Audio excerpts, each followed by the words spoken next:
Estamos aquí con don Pedro Malavia, el presidente del Valencia Femenino, que está muy contento, ¿no? Mucho, muy contento, porque además dos de nuestras jugadoras, como sabéis, pues han ganado la Copa de Europa con la selección española y han sido terceras en el Campeonato del Mundo.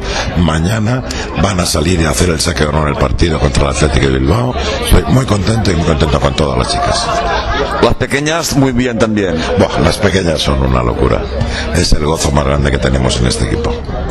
El club vamos a ir todos a más, ¿no? Yo espero que sí, aunque todos sabemos que el momento es difícil por las dificultades económicas, pero espero que sí.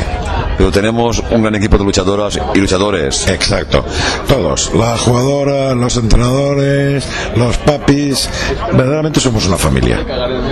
Este año mantenemos récords, ¿no? Vamos a ver, es difícil porque el año pasado fue una temporada muy buena, pero nosotros no vamos a bajar la guardia. Bueno, pues muchas gracias. A vosotros.